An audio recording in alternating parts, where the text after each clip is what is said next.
Hi, my name is Tracy Bell, and we'll be demonstrating a full body Swedish massage, and we'll be beginning with her arm.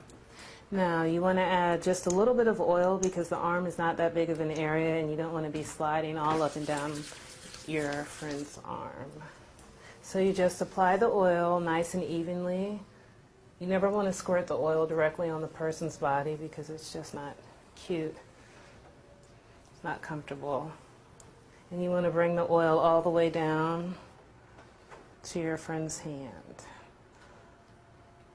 If you feel like you need a little bit more oil, it's okay. Just add a little bit more so that you have a nice even area, a nice smooth area to work with. Now you want to start off with an effleurage stroke, which is a stroke that's nice and even, and it goes towards the heart, going all the way over to the shoulder, up and around, and then bringing your stroke back out again.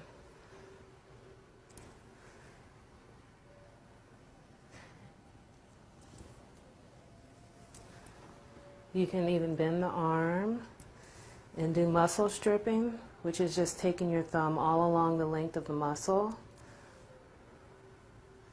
making sure you lean into your stroke so that you don't injure yourself and you're just as comfortable as the person on the table. Maybe not that comfortable.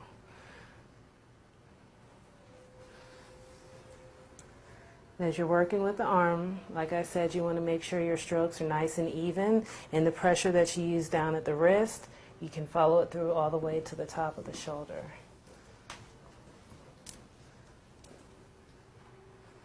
Bringing the stroke all the way down to the person's hand and stretching each one of the fingers individually. You might hear a little pop. That's just gas releasing from in between the joints. It's perfectly fine.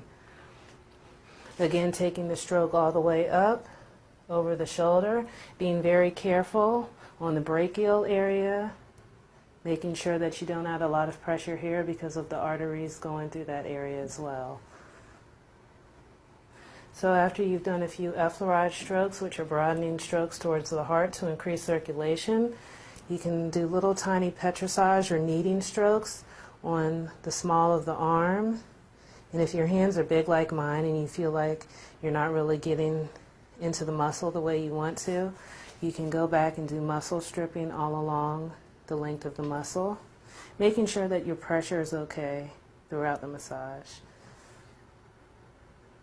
You can do a little bit more focus work by holding the hand and really getting into the wrist and joint area of the hand and working your way slowly up the length of the arm, probably ending at the elbow. The best place to receive massage is in your joints because that's where you do most of your movement from, is your joints.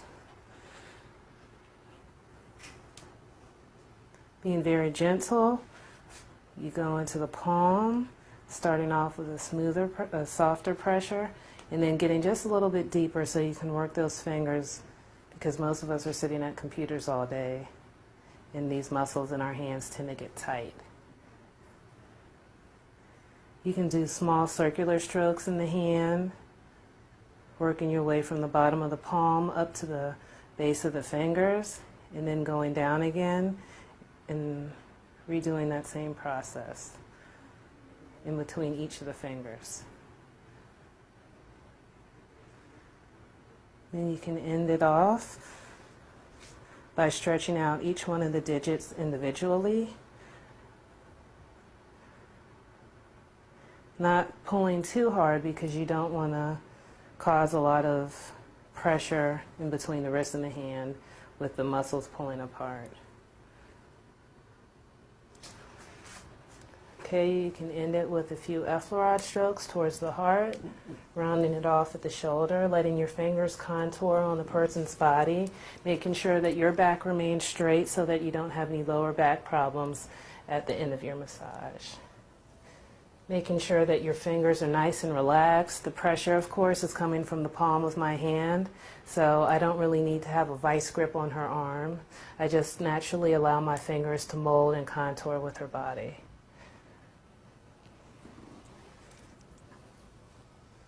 A few nerve strokes down, ending with a small hand holding at the end to make your client a little bit more relaxed. Next, we'll be demonstrating how to do massage on the cervical or the neck area.